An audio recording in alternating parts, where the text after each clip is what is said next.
예수를 믿고 목사가 됐습니다. 그리고 40여 년 목회를 하고 은퇴한 지도 지금 몇 년 됐습니다. 그런데 이제 와서도 제가 제 마음속에 저 스스로에게 묻는 질문이 있습니다. 그리고 가끔은 풀리지 않는 수수께끼 같은 것이 있습니다. 그것은 무엇이냐면 믿음이 무엇인가? 우리가 믿는다는 것이 과연 무엇을 말하는 것일까? 내가 믿는다고 하는 것은 내 삶에 있어서 어떤 가치와 도전과 결단을 갖게 하는 것일까? 이런 것입니다. 그리고 또 한 가지는 교회가 무엇인가? 요즘 교회에 안 나가는 그리스도인들을 가나안 교인이라고 말합니다. 가나안은 거꾸로 하면 안 나가가 됩니다. 그래서 안 나가 교인들이 많은데요. 지금 우리나라에 가나안 교인이 100만 이상이 된다고 합니다. 충격적인 것은 이 사람들에게 왜 교회를 안 나갑니까? 하고 물었더니 예수 잘 믿기 위해서 교회 안 나갑니다. 이게 무슨 말이겠습니까? 교회에서 예수 잘 믿고 하나님 나라를 이루며 살기를 다짐하면서 살았는데 교회에서 오히려 예수 믿기가 어려워.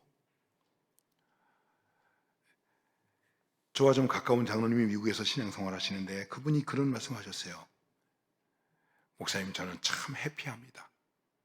자녀들도 잘 되고 제가 미국에 와서 한국 사람으로서 미국인 회사 페어차일드라고 하는 다국적 기업인데 사장도 하고 있고 참 해피합니다. 그런데 교회만 가면 불행합니다. 그리고 눈물을 흘리신 거예요. 교회만 가면, 재직해만 하면, 당해만 하면 불행해집니다. 여러분, 이런 것을 우리가 어떻게 받아들여야 되겠습니까? 우리는 늘 말하죠. 은혜 받았습니다. 목사가 설교하고 나면 교인들이 와, 목사님은 은혜 받았습니다. 요즘은 은혜 받았다는 말도 잘 안 하고 말씀 잘하시네요. 예, 말도 잘 못하는 줄 알았나 봐요. 그럼 그 은혜가 무엇이겠습니까? 여러분은 은혜를 어떻게 생각하십니까? 요즘 한국 교회에 굉장히 유행하는 찬양이 하나 있습니다. 참 좋은 찬양입니다. 모든 것이 은혜, 은혜, 은혜, 한없는 은혜. 내 생에 당연한 것 한 가지도 없었다. 모든 것은 은혜였어. 참 대단한 것이죠. 요게벳의 노래라고 하는 복음성가가 있습니다. 요게벳이 누구냐면 모세의 어머니입니다. 그러니까 모세 어머니의 노래라고 하는 것이죠. 여러분 잘 아시지만 이렇게 노래하고 있습니다. 작은 갈대 상자에 물이 새지 않도록 역청과 나무 지인을 칠하네. 어떤 마음이었을까? 그녀의 두 눈에 눈물이 흐르고 흘러 동그란 눈으로 엄마를 보고 있는 아이와 입을 맞추고 상자를 덮고 강가에 띄우며 간절히 기도했겠지. 정처 없이 강물이 흔들흔들, 정처 없이 강물에 흔들흔들 흘러내려가는 그 상자를 보며 요게벳이 이것도 주님의 은혜입니다. 그랬을까요? 우리가 은혜를 얘기할 때 그 은혜라는 것이 내게 좋아서 은혜입니까? 내 마음에 들어서 은혜입니까? 내 기분이 좋아서 은혜입니까? 내 일이 잘 돼서 은혜입니까?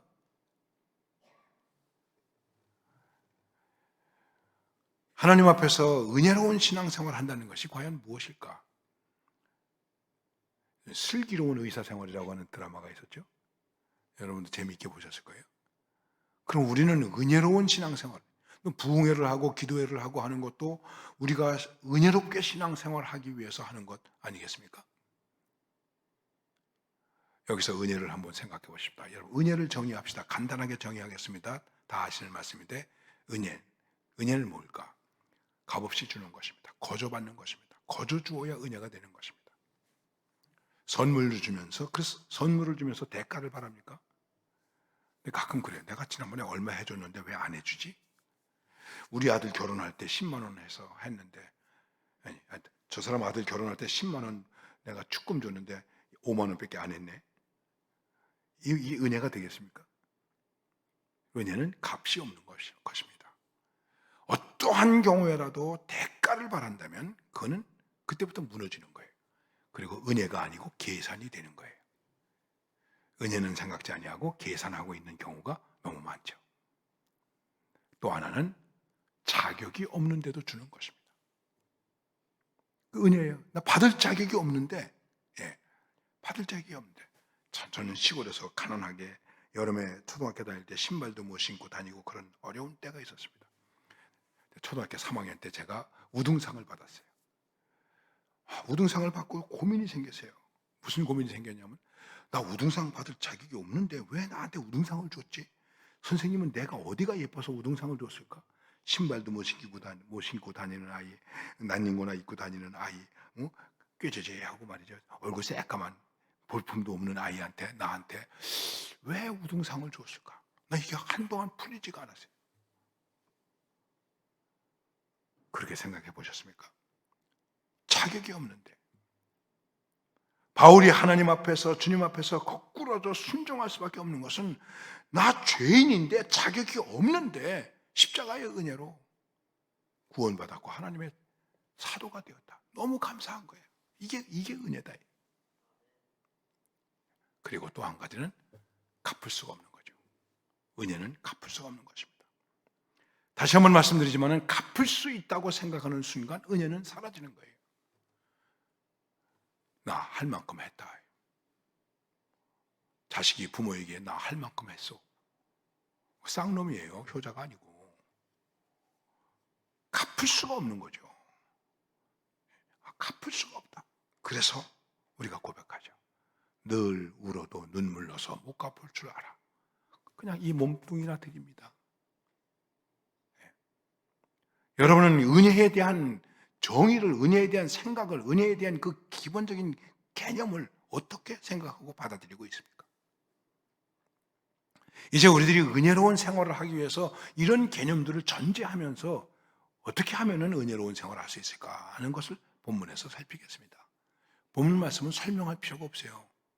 예수님께서 제자들 부르시고 사람 낚는 어부가 되라. 고기 많이 잡게 해주고. 그래서 예수님을 따라갔다. 은혜 받아서 예수님 따라간 겁니다. 그런데 여러분, 은혜 받은 베드로의 모습을 보십시오. 마지막 말씀 보니까 이렇게 말씀하고 있습니다. 11절에서 그들이 베드로를 육지에 대고 모든 것을 버려두고 예수를 따르니라. 은혜를 받았는데 모든 것이 풍성해지고 넉넉해지고 잘 된 것이 아니라 다 버려두고. 그게 은혜라는 거예요. 자기 생업의 현장인 배도 버려두고, 심지어 다른 성경은 뭐라고 말씀하고 있습니까?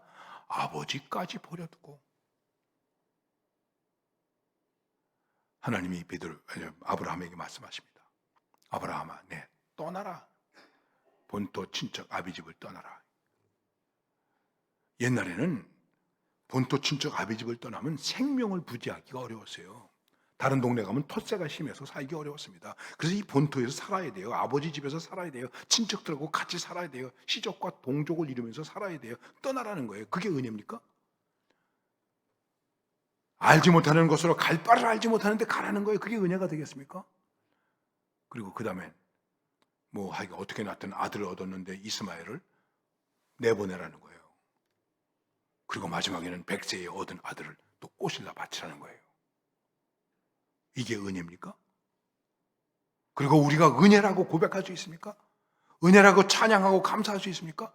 아들 데리고 모리아 산으로 올라가면서 감사의 찬송을 부를 수 있겠습니까? 도대체 아브라함에게 있어서나 베드로에게 있어서나 우리에게 있어서 은혜가 무엇이길래 은혜로 산다는 게 도대체 뭘 말하는 것입니까?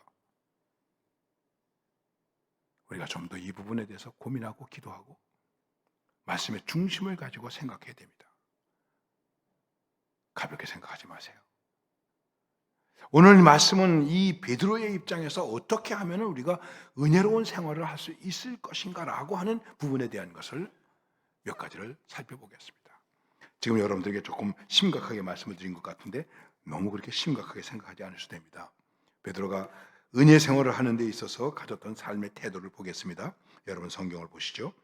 무리가 몰려와서 하나님의 말씀을 들었을 때 예수는 게네사렛 호숫가에 서서 2절 3절까지 다 같이 크게 읽겠습니다. 호숫가에 배 두 척이 있는 것을 보시니 어부들은 배에서 나와서 그물을 씻는지라. 예수께서 한 배에 오르시니 그 배는 시몬의 배라. 육지에서 조금 떼기를 청하시고 앉으사 배에서 무리를 가르치시더니.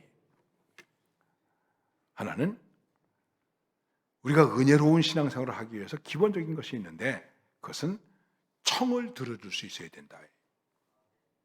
그게 뭐겠습니까? 예수님이 베드로에게 배를 좀 빌려달라, 배를 좀 띄워달라. 여러분, 이게 가능하겠습니까? 아내가 면허증을 땄습니다. 차는 남편이 가지고 있습니다. 아내가 남편에게 차게 달라 그러면 남편이 선뜻 줍니까? 여러분, 잘 주십니까? 며칠 전에 제가 어떤 분이 50이 넘었는데 이제 면허를 땄다고 그래요. 아, 목사님, 난 면허 땄습니다. 아니, 진작 따지 뭘 이제 면허를 땄어. 차는 있고 아들이 준다고 그러는데요. 이놈이 내가 면허증을 따고 났더니 키를 안 줘요. 예. 근데 와서 배를 빌려달래. 근데 베드로가 빌려줬어요. 이런 마음이죠. 이거 다른 말로 얘기를 하면 이렇게 얘기할 수 있어요. 친절과 배려와 따뜻함과 친교 말하는 것입니다.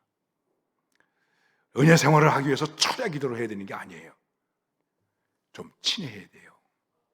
친교를 이루어야 돼요. 여러분, 주일날 몇 사람과 커피를 마십니까? 아는 사람하고만 마십니까? 부응이 안 되죠. 그러니까 모르는 사람하고도 마셔야죠. 교회 중직들 한번 생각해 보세요. 이번 주일에 내가 5명하고 커피를 마실 거야. 다음 주는 다른 사람들하고 커피를 마실 거야. 이렇게 한번 해보셨습니까? 새 교우가 교회에 와가지고 50명을 빨리 만날 수 있다면 그 교회에 정착한대요. 그런데 저는 역사가 오래된 교회에서 목회를 했는데 마지막으로 한 교회는 금년이 120년 된 교회였습니다. 친교가 힘들더라고요. 밥 먹읍시다 그러면 집에 가서 먹죠. 네. 새로 나온 사람이 얼마 안 돼가지고 좀 열심히 내면 뭐라 그러냐면 나온 지 얼마 되지도 않는 게 더 나댄다고 그래요. 예. 그래서 묵은 닭들이 해딱을 눌러가지고 해딱들이 알을 못 낳아 놀래가지고. 예. 그러니까 또 중닭들은 왔다 갔다 해가지고 또 이걸 못하고 해딱들은 또 해가닥 해가지고 또 이게 안 돼. 간단한 것 같지만 친교, 따뜻함, 배려 중요한 것입니다. 우리끼리라도 이거 좀 해야 되는 것이죠. 자, 교회 어르신 되시는 분들 교회 마당에서 청년을 만나면 야, 커피 한잔 하자. 이래본 적이 얼마나 있습니까? 여러분들은 잘 하셨겠죠. 저 다른 교회는 아마 별로 그런 일이 없을 거예요. 아주 간단한 일입니다. 그러나 그렇다고 우리가 커피 마시고 밥 먹기 위해서 교회 오는 건 아니지 않습니까? 그 다음 단계가 필요합니다. 꼭 그렇게 첫째냐 둘째냐라고 얘기할 건 아니지만 그 다음 단계가 뭐냐면 그물을 싣고 있었다. 베드로가 그물을 싣고 있었습니다. 그물, 이 그물은 어떤 그물입니까? 밤새도록 고기를 잡았는데 못 잡은 그물이에요. 실패한 그물이에요. 찢어진 그물이에요. 상처난 그물이에요. 문제가 있는 그물이에요. 우리의 마음의 그물을 생각해 보십시다. 상처를 참 많이 받아요. 말 한마디에 상처받고 교회 안 나오지 않는 사람 많이 봤어요. 장로 안 됐다고 다른 교회로 간 사람도 봤어요. 집사 임명 안 해줬다고 가는 사람도 있었어요. 마음에 상처받아가지고. 그물을 씻었다. 씻어야 됩니다. 그냥 상식적으로 생각을 해도 그물을 씻지 않았다면 예수님께서 깊은 데로 가서 그물을 던지라 그랬을 때 던질 수 있었습니까? 던질 수 없었죠. 마음을 씻지 않으면 은혜가 되지 않습니다. 은혜를 받을 수 없습니다. 은혜를 담을 수도 없습니다. 우리는 다 상처를 가지고 삽니다. 여러분, 어쩔 수 없는 인간입니다. 저도 그렇게 고백할 수밖에 없습니다. 모든 인간은 예외가 없어요. 다 누구에겐가 상처를 주어요. 상처 안 줬습니까? 그리고 상처를 받게 돼 있어요. 다윗이 상처 많이 받았는데 누가 상처를 주는지 아십니까? 장인이 상처를 주는 거예요. 누가 상처를 줍니까? 부모가 자식에게, 자식이 부모에게, 아내가 남편에게, 남편이 아내에게 상처를 줍니다. 상처는 가까운 사람만 줘요. 멀리 있는 사람은 멀리 있기 때문에 긁을 수가 없어. 핥을 수가 없어. 가까이 있으니까 핥히는 거예요. 상처가 되는 거예요. 이게 씻겨지질 않아요. 이건 상한 감정의 치유라는 전문적인 용어도 있습니다만 요새 뭐 힐링이니 치유니 이런 말들을 많이 하고 있는데 그 가장 기본적인 게 마음을 씻어야 돼요. 근데 씻지를 못해요. 그래서 이렇게 말하죠. 야, 작년에 먹은 송편이 올라온다. 아니, 작년에 먹은 송편이 지금도 올라오면 어떡합니까, 여러분? 저는 목회할 때 그런 경험이 있어요. 목사님 10년 전에 저한테 그러셨습니다. 10년 전 걸 기억하고 계십니까? 야, 내 눈에 눈물 나게 했으니 네 눈에서 피눈물 날 거야. 상처가 씻겨지지가 않는 거예요. 근데 힘듭니다. 씻기 힘듭니다, 이거. 그래서 뭐 치유한다고 상처로 뭐 MBTI 무슨 애니어그램 무슨 뭐 이런 여러 가지 뭐 상담 프로그램을 통해서 뭐 힐링을 한다고 어쩐다. 뭐 사고가 났으니까 뭐 이태원에 사고 났는데 뭐 힐링 프로그램을 한다. 그거 여러분 프로그램 갖는다고 아들 죽고 딸 죽었는데 그게 상처가 씻길 수 있겠습니까? 어려운 일이죠. 그러나 우리가 누굽니까? 하나님을 믿는 사람들 아닙니까? 씻어야 돼요. 주님의 보혈로 이 상처를 씻으소서. 주님의 보혈로 덮으소서. 주님의 보혈로 가리우소서. 주님의 보혈로 깨끗게 하시옵소서. 이렇게 우리는 성령의 역사를 통해서 주님의 보혈로 우리의 마음을 씻어야 됩니다. 그렇지 않으면 은혜 생활할 수 없습니다. 은혜 생활해도 그거는 다 가짜입니다. 가식입니다. 얼마나 많은 날 동안 우리 그리스도인들이 가식을 가지고 그러면서 신앙생활하고 있는지 모릅니다. 하나님 앞에 참으로 가증된 실존으로 존재하고 있지 않는지 우리들이 깊이 생각해야 되는 것입니다. 제가 뭐 아는 게 많이 있어서 그런 것이 아니라 이 문제만 가지고도 여러 시간 이야기할 수 있습니다. 근데 간단하게 말씀드립니다. 친절하고 따뜻하고 배려하고 상처를 씻읍시다. 여러분 섭섭한 거 있으면 다 씻읍시다. 나는 안 되지만 주님의 보혈로 덮고 씻고 깨끗하게 될 줄로 믿습니다. 그게 믿음이고 그게 은혜죠. 그리고 그 다음에 말씀을 보니까 이렇게 말씀하고 있습니다. 여러분 이제 말씀을 마치시고 시몬에게 이르시되 깊은 데로 가서 그물을 내려 고기를 잡으라. 5절 다 같이 읽겠습니다. 시몬이 대답하여 이르되 선생님 우리들이 밤이 새도록 수고하였으되 잡은 것이 없지만은 말씀에 의지하여 내가 그물을 내리리이다 하고 세 번째는 밤이 새도록 수고했다. 은혜 생활을 하려면 수고해야 돼요. 가만히 앉아가지고 감나무 밑에 앉아가지고 입 벌리고 감 떨어질 때를 바라는 게 아니에요. 수고해야 돼요. 밤이 새도록 수고해야 돼요. 안 돼도 애써야 돼요. 안 잡혀도 또 잡아야 돼요. 밤새도록 그물을 던집니다. 베드로 동생 안드레가 형님 아무래도 오늘은 재수 5부터 수 그만둡시다. 아니야 그래도 또 한번 던져보자. 이들에게 있어서 고기를 잡는 것은 생업이에요. 생업. 밤이 새도록 잡았습니다. 하나님의 은혜를 받기 위해서 내가 은혜 생활을 하기 위해서 내가 수고해야 됩니다. 땀 흘려야 됩니다. 무릎 꿇어야 됩니다. 눈물 흘려야 됩니다. 수고하지 않고 은혜가 됩니까? 그렇기 때문에 값싼 은혜가 없는 거예요. 은혜를 거저받았다고 할지라도 그 은혜 속에는 눈물이 있고 땀이 있습니다. 우리는 뭐가 있습니까? 십자가의 사랑이 있습니다. 피 흘림이 있습니다. 나는 거저받았지만 은혜 속에 애씀이 있습니다. 수고해야 됩니다.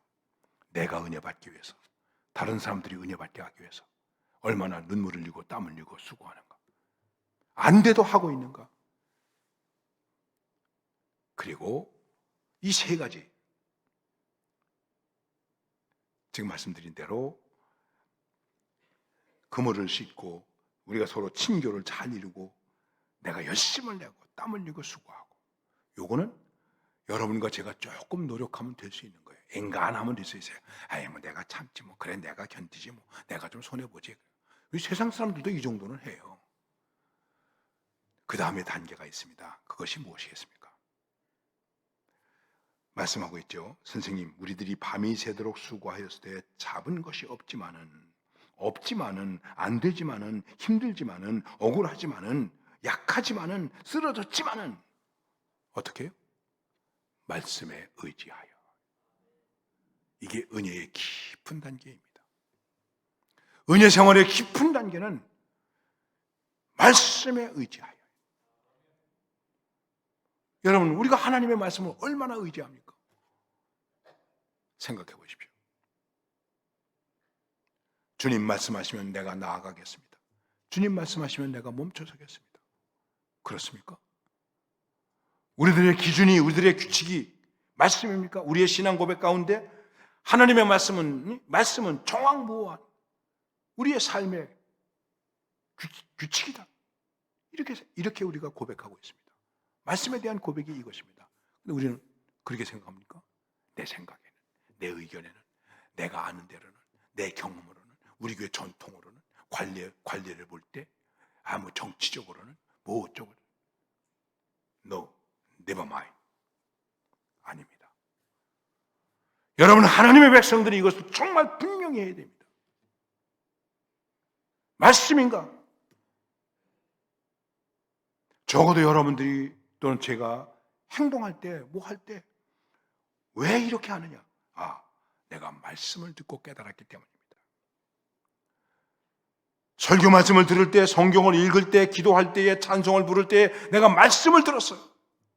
그 하나님의 말씀을 들었기 때문에, 그 음성을 들었기 때문에 내가 이렇게 하는 거예요. 예수 나를 오라 하는 찬양이 있는데, 그 찬양이 옛날 합동 찬송가에는 이렇게 되어 있습니다. 우리 나이 드신 어르신들은 잘 알 거예요. 주의 음성 들은 이 몸 지금 자기를 버리며 I can hear my Savior's calling. 주님의 음성을 들을 수 있다. Take thy cross and follow me. 주님의 십자가를 지고 나를 따르라 하는 것입니다. 주님의 말씀을 들었기 때문에, 음성을 들었기 때문에, 그렇기 때문에 우리가 답답하든지 힘들든지 어렵든지 시험에 있을 때 여러분과 제가 하나님께 구해야 될 것은 이것입니다. 주님, 한 말씀만이라도 해 주옵소서. 주님, 이 시간에 우리에게 한 말씀이라도 들리게 해 주옵소서. 소나기 같은 은혜가 아니고 신랄 같은 은혜라도 여기 걸리게 해 주옵소서. 그것이 말씀으로 들려지게 하여 주옵소서. 말씀에 의지하여 깊은 자리입니다. 흔들리지 않는 자리입니다. 여러분, 성경을 보십시오. 6절 다 같이 읽겠습니다. 6절 시작. 그렇게 하니 고기를 잡은 것이 심이 많아 그물이 찢어지는지라. 그렇게 하니, 말씀에 의지하니, 나는 안 되지만 말씀에 의지하니, 나는 약하지만 말씀에 의지하니, 나는 실패했지만 말씀에 의지하니, 내 마음으로 내 의지로는 안 되지만 말씀을 의지하니, 고기를 잡은 것이 심이 많아 그물이 찢어지는지라. 정말 넘치는 은혜, 터지는 은혜를 받게 되었어요. 어떻게 하니? 말씀을 의지하니. 그래서 그 다음에 이렇게 말씀하고 있습니다. 7절에 있는 말씀 다 같이 읽겠습니다. 이에 다른 배에 있는 동무들에게 손짓하여 와서 도와달라 하니 그들이 와서 2배의 채움에 잠기게 되었더라. 베드로의 배를 가지고 잡았는데 다른 배에도 채워지게 되었다. 한 배에 잡았는데 2배에 잠기게 되었어요. 이게 진짜 은혜 생활이죠. 여러분이 은혜 받으면 누가 은혜 받아야 되겠습니까? 남편이 은혜 받으면 아내가 은혜 받을 수 있어야 되는 것이죠. 아내가 은혜 받으면 남편이 은혜 받아야죠. 내가 은혜 받으면 우리 가정이 은혜 받고, 교회가 은혜 받고, 우리의 직장이 은혜 받고, 우리의 삶의 터전이 은혜 받고, 그야말로 복의 근원이 되는 것이죠. 내가 은혜는 받았는데 어떻게 된 겁니까? 내가 받은 은혜 때문에 누가 은혜 받았습니까? 구역장이 은혜 받아서 구역원들이 은혜 받았습니까? 얼마나 배가 되고 있습니까? 사람을 낚느냐 안 낚느냐의 문제가 아니에요. 우리가 은혜 받음으로 누가 내 배에 채워지게 됐으면 남의 배도 채워줘야 되지 않겠습니까? 진짜 은혜가 나누어지는 거예요. 이렇게 나누어질 때야만이 은혜가 은혜되는 거예요. 우리가 흔히 말하죠. 종은 울릴 때까지 종이 아니다. 은혜가 나누어질 때까지 은혜가 아니다. 그래야 진짜 은혜의 생활이 되는 거예요. 여러분, 우리가 은혜 생활을 하기 위해서 오늘 말씀에서 생각해 볼 때 정리해 드리면, 우리는 서로 친교를 잘하고, 그래서 은혜 생활을 하고, 또 감정은 잘 씻고 마음을 잘 다스리고, 예? 상처, 트라우마 이런 것들을 보혈로 잘 덮어서, 그래서 은혜 생활을 하고, 그 다음에 은혜 생활을 하기 위해서 내가 좀 열심을 내고 땀 흘리고 수고하고, 내가 수고해서 은혜 받을 수 있다면 좀 은혜 수고해야지. 그래서 수고하고, 그런데도 힘들어, 안 돼, 시험도 있어. 그럴 때는 말씀에 의지해서 주님 말씀하옵소서. 내가 받은 은혜는 나누고 베풀어서 더 은혜가 배가 되게 하고, 이만하면 은혜 생활을 하게 되었습니다. 자, 그런데 오늘 성경을 보십시오, 여러분. 성경이 이렇게 말씀하고 있습니다. 자, 2배의 체험에 잠기게 되었더라. 8절 다 같이 읽겠습니다. 시작. 시몬 베드로가 이를 보고 예수의 무릎 아래에 엎드려 이르되 주여 나를 떠나소서 나는 죄인이로소이다 하니. 배움 잠기게 되었더라. 시몬 베드로가 이를 보고 고기를 보고 성공한 것을 보고 자기 것을 보고 세상을 보고 돈을 보고 어떻게 했습니까? 참 베드로가 미련했어요. 저 같으면 그랬을 것 같아요. 딱 보고 드디어 대박이 터졌구나. 그리고 예수님한테 뛰어가서 무릎을 꿇고 예수님의 바지가랑이를 딱 붙잡고 주님 동업합시다. 오늘은 동쪽으로, 내일은 서쪽으로, 남쪽으로, 북쪽으로 갈릴리 호수에 고기가 씨가 말든 말든 하여간 그러면 걷어 올릴 거 아닙니까? 걷어 올리면 말이죠. 거기서 수산협동조합 하나 만들고, 그리고 탕탕탕탕 매운탕집 만들고, 여긴 꽃게탕이 유명한데 돈 벌어서 선교비 팍팍 지원하고 얼마나 멋있겠습니까? 그런데 이를 보고 여러분은 어떻게 하시겠습니까?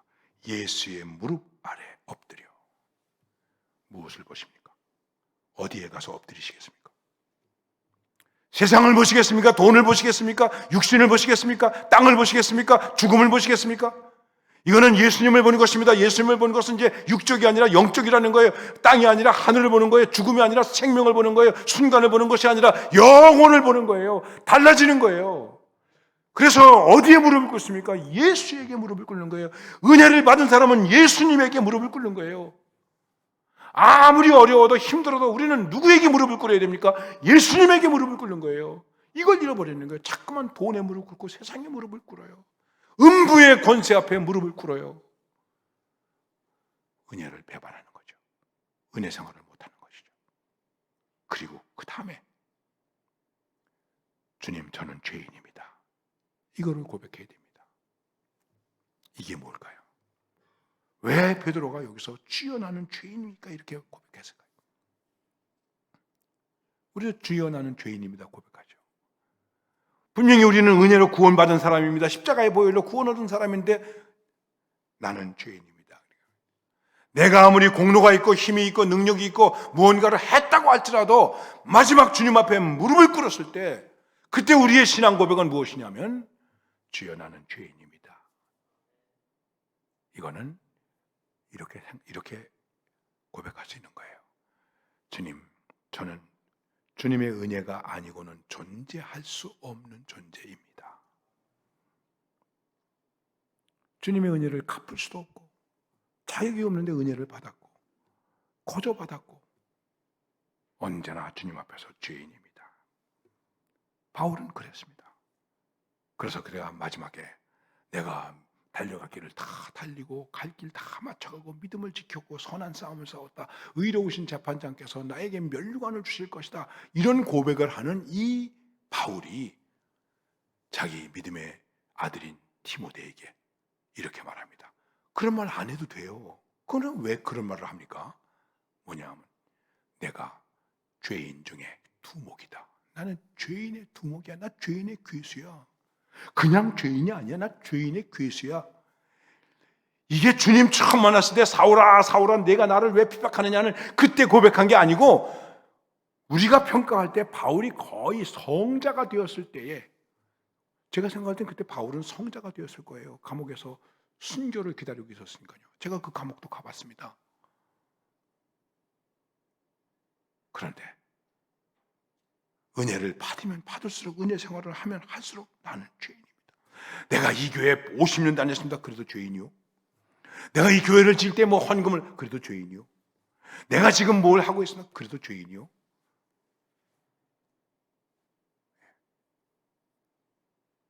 생각해 보십시오. 주님의 은혜가 아니고는 나는 존재할 수 없습니다. 어떤 것도 내가 감당할 수가 없습니다. 나를 떠나소서. 주님 앞에 진정한 겸손과 두려움을 가지고 서는 것입니다. 한경직 목사님이 종교의 노벨상이라고 하는 템플린상을 받으시고 서울에서 환영회를 했어요. 축하회를 했어요. 좋은 수도 다 지나갔어요. 마지막에 이제 목사님께서 나오셔서 인사하시겠습니다. 그때 90이 다 되신 한경직 목사님께서 나오셨어요. 저 현장에 있었어요.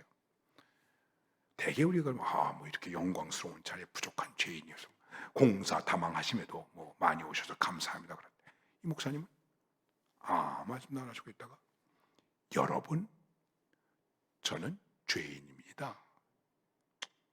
전 별 감동이 없었어요. 우리도 다 죄인이지 뭐. 여러분, 저는 신사참배를 했던 죄인입니다. 가장 영광스러운 자리에서 가장 수치스러운 것을 고백하시는 거예요. 거긴 장관도 있었고 총리도 있었고 여러 사람도 있었습니다. 다 고개를 숙였습니다. 저도 고개를 숙였습니다.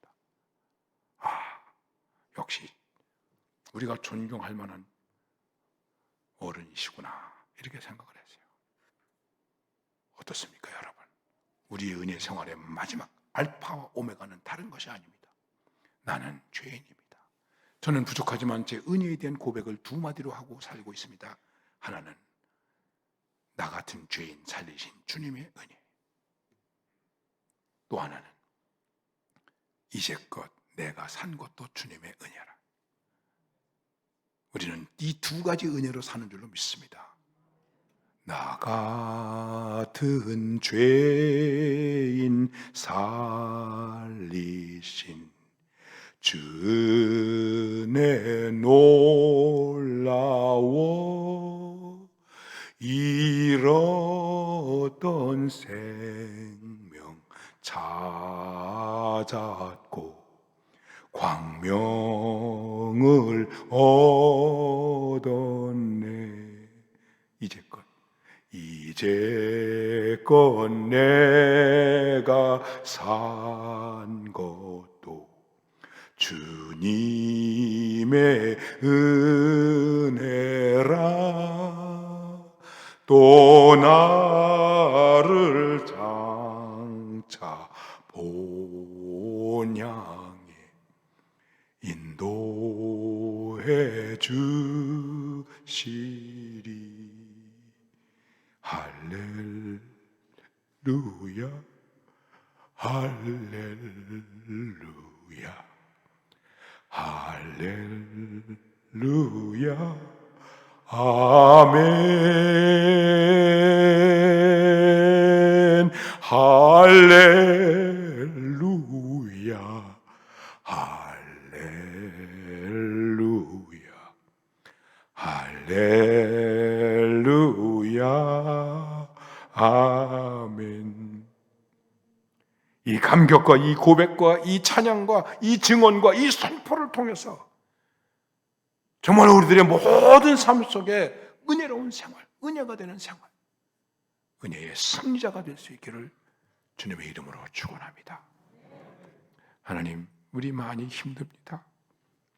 살고 있는 이 시대도 힘듭니다. 어려움도 많습니다. 어려워하고 있습니다. 희망도 없어져 갑니다. 어떻게 우리가 은혜로 살 수 있겠습니까? 이제 다시 성령께서 우리를 움직이시고 감동해 주셔서 은혜로운 신앙생활을 하게 하여 주시옵소서. 서로 따뜻하고 친교하고 배려하면서 마음의 앙금과 감정의 상처, 트라우마들을 주님의 보혈로 씻어내면서 은혜를 받기 위해서 수고하고 땀 흘리면서, 그리고 우리는 사람에게 의지하는 것이 아니라 말씀에 의지하여, 그리고 이 은혜를 나누면서 나누고 베풀어도 주여 나는 죄인입니다. 지금 이렇게 사는 것이 주님의 은혜입니다. 이렇게 고백하면서 은혜로운 생활의 승리자가 되게 하여 주옵소서. 예수님의 이름으로 기도드리옵나이다. 아멘.